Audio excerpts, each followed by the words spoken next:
Students, biology की कक्षा 11 की ऑनलाइन क्लास में आपका हार्दिक स्वागत है। तो बेटा अपने जो टॉपिक कक्षा 11 में चल रहा है, कौन सा चल रहा है? साइटोलॉजी द सेल, ठीक है ना। देखो बेटा, क्लास 11th और यहाँ पर अपन पढ़ रहे हैं सेल, ठीक है ना। इस टॉपिक के बारे में चर्चा कर रहे हैं, ठीक है। तो इसमें आज आपको मैं कोशिका झिल्ली के बारे में बताऊंगा। अपने कोशिकांग चल रहे थे, ठीक है। तो आज आपको मैं कोशिका झिल्ली, ठीक है, ये टॉपिक अपना चलेगा। तो कोशिका झिल्ली को सबसे पहली बात तो अपन सेल मेम्ब्रेन या इसी को इकाई कला भी कह सकते हैं, ठीक है ना। तो क्या पढ़ेंगे इसमें अपन? देखो बेटा, सबसे पहली बात तो इसमें ये बोलेंगे कि ये जो कोशिका झिल्ली है, ये कोशिका भित्ति के ठीक नीचे, ठीक है, पादप कोशिकाओं में। तो आप ध्यानपूर्वक सुने, इसमें जो चीज़ें आपको याद करनी हैं वो आपको मैं बता रहा हूँ। इसको बेटा इसके अलावा प्लाज्मा झिल्ली, ठीक है, या इसको अपन जीव द्रव्य कला, इन सभी नामों से कह सकते हैं। अब इसमें अपन को क्या पढ़ना पड़ेगा? देखिए, जंतु कोशिकाओं में, देखो मैं शॉर्ट में लिख रहा हूँ, जंतु कोशिकाओं में सबसे बाहर की ओर और पादप कोशिकाओं में कोशिका भित्ति के भीतर, कोशिका भित्ति के भीतर कोशिका झिल्ली उपस्थित होती है, ठीक है।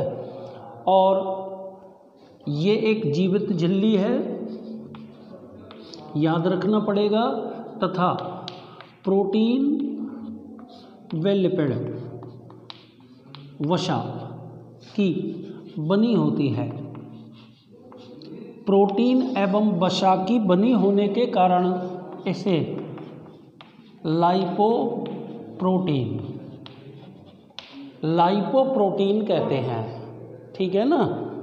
अब अपन इसके बारे में आगे पढ़ेंगे। तो देखो बेटा, सबसे पहले तो कोशिका झिल्ली और प्लाज्मा झिल्ली के बारे में आपको ये चीज़ें सीखनी है। मैं एक बार फिर से कह देता हूँ, कोशिका झिल्ली, इसको इंग्लिश में बोलते हैं सेल मेम्ब्रेन या इकाई कला, प्लाज्मा झिल्ली या जीव द्रव्य कला, सारे इसी के नाम हैं। अब आप आगे देखिए, जंतु कोशिकाओं में सबसे बाहर की ओर और पादप कोशिकाओं में कोशिका भित्ति के ठीक नीचे कोशिका झिल्ली उपस्थित होती है। आगे चलिए, यह एक जीवित झिल्ली है जो लाइपोप्रोटीन की बनी होती है, ठीक है बेटा। तो एक चीज़ जो आपको याद करनी है वो तो आपको मैं बता चुका हूँ। अब आप आगे चलिए, आगे अपन क्या बोलेंगे? रॉबर्टसन, वैज्ञानिक का नाम क्या है? रॉबर्टसन नामक वैज्ञानिक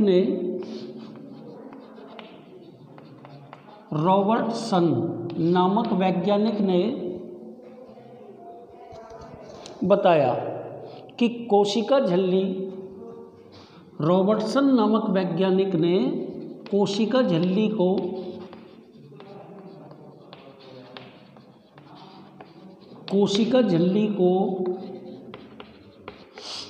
इकाई कला, कोशिका झिल्ली को इकाई कला कहा, ठीक है। क्योंकि यह न केवल कोशिका को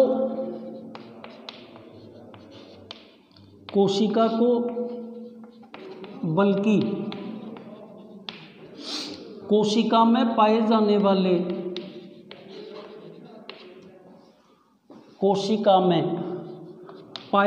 वाले विभिन्न कोशिकांगों को आबद्धित करती है। विभिन्न कोशिकांगों को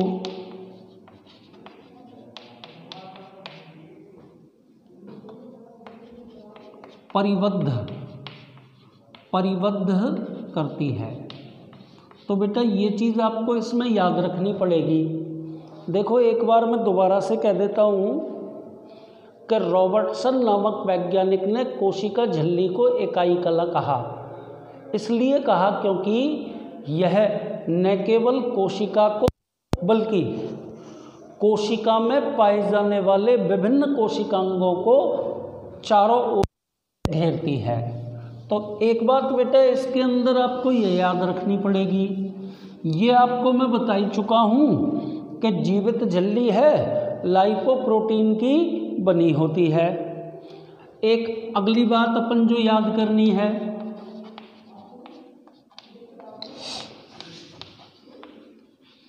कोशिका की संरचना को समझाने हेतु कोशिका झिल्ली की संरचना को समझाने हेतु सिंगर और निकोल्सन, ये वैज्ञानिकों के नाम आपको याद करने हैं।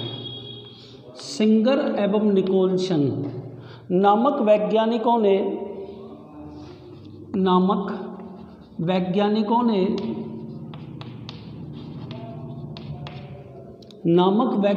ने सर्वमान्य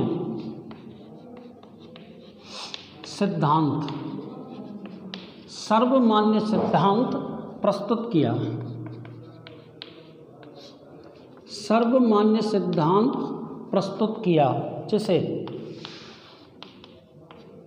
तरल मोज़ेक मॉडल कहते हैं। आपको याद करना पड़ेगा, तरल मोज़ेक मॉडल कहते हैं। ठीक है बेटा, तो ध्यानपूर्वक सुन लें। रॉबर्टसन नाम के वैज्ञानिक ने तो कोशिका झिल्ली को इकाई कला कहा। आपको मैं बता चुका हूँ कि रॉबर्टसन ने कोशिका झिल्ली को इकाई कला इसलिए कहा कि कोशिका झिल्ली न केवल कोशिका को बल्कि कोशिका में पाए जाने वाले विभिन्न कोशिकांगों को चारों ओर से परिबद्धित करती है। एक बात तो ये खत्म हो गई।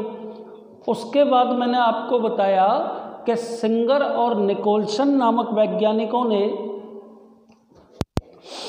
कोशिका झिल्ली की संरचना को समझाने हेतु एक सर्वमान्य सिद्धांत प्रस्तुत किया और उस सिद्धांत को अपन तरल मोज़ेक मॉडल के नाम से जानते हैं।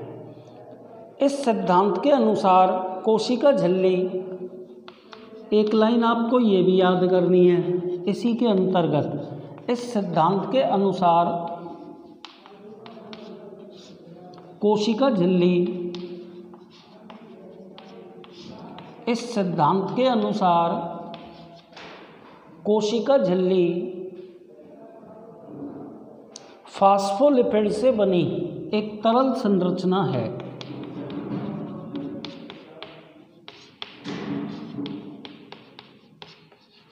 फास्फोलिपिड से बनी एक तरल संरचना है।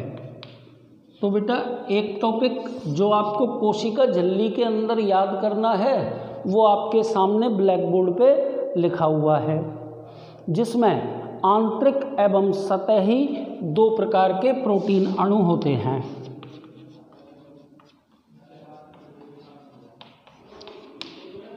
आंतरिक व सतही दो प्रकार के प्रोटीन अणु उपस्थित होते हैं। दो प्रकार के प्रोटीन अणु उपस्थित होते हैं।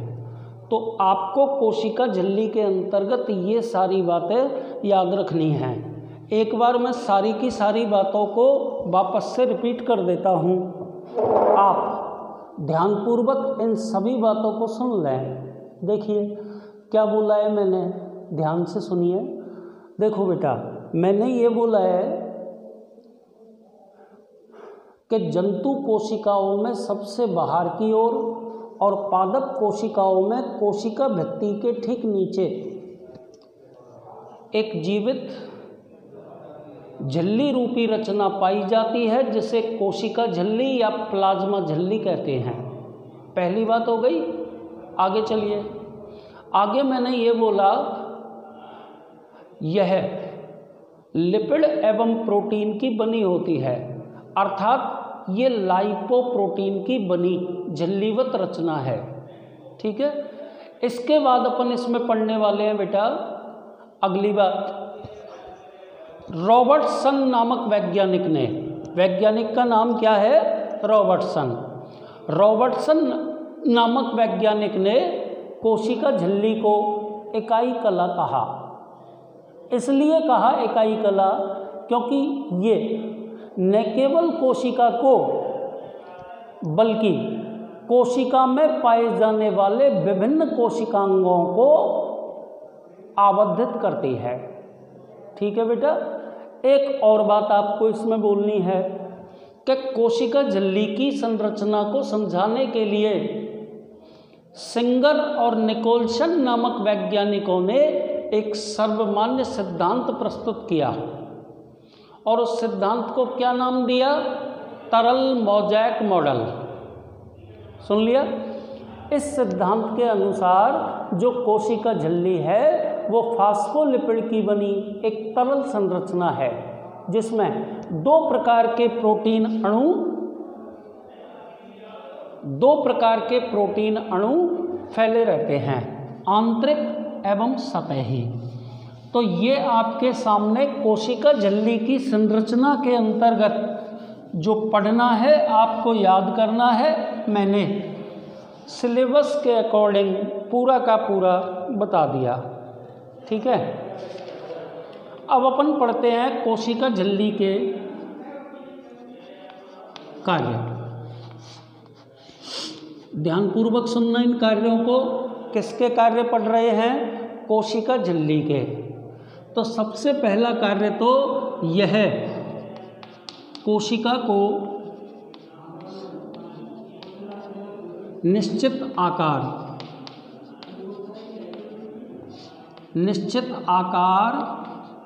व आकृति, निश्चित आकार एवं आकृति प्रदान करती है। ठीक है बेटा। दूसरी बात अपन क्या बोलेंगे कि कोशिका झिल्ली चयनात्मक पारगम्य झिल्ली के समान कार्य करती है। ठीक है ना।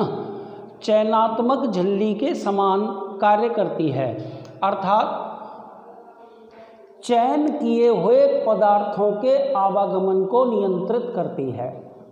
दूसरी बात हो गई। तीसरे पॉइंट पर आ जाइए।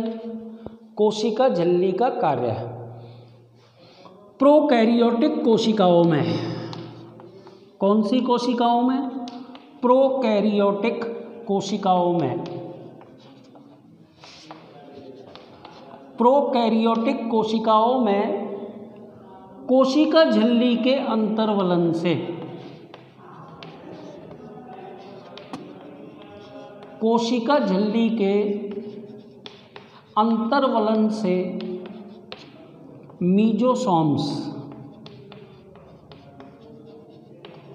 मीजोसोम्स निर्मित होते हैं। और आपको बता देता हूं बेटा कि प्रोकैरियोटिक कोशिकाओं में मीजोसोम्स श्वसन की क्रिया से संबंधित कोशिकांग होते हैं। ठीक है बेटा। इसके बाद अगले पॉइंट को मैं दो शब्दों में लिख रहा हूं। एक तो मैंने लिख दिया एक्सोसाइटोसिस और दूसरा वर्ड मैंने लिख दिया एंडोसाइटोसिस। आपको इन दोनों के बारे में समझना है। ठीक है। तो देखो बेटा, एक्सोसाइटोसिस का मतलब क्या होता है कि कोशिका में पाए जाने वाले उत्सर्जी पदार्थों को कोशिका झिल्ली के द्वारा कोशिका के बाहर त्यागना, ये तो कहलाता है एक्सोसाइटोसिस। और एंडोसाइटोसिस क्या होता है? एंडोसाइटोसिस वह क्रिया है जिसके द्वारा कोशिका बाहर उपस्थित पदार्थों को कोशिका के भीतर ग्रहण करती है, वो क्रिया हो जाएगी बेटा एंडोसाइटोसिस। ठीक है ना? तो इसके अंतर्गत ये दोनों क्रियाएं आ गई, एक्सोसाइटोसिस और एंडोसाइटोसिस। ठीक है? एंडोसाइटोसिस के अंदर दो बातें होती हैं, एक तो होती है बेटा फैगोसाइटोसिस और दूसरी होती है बेटा पिनोसाइटोसिस।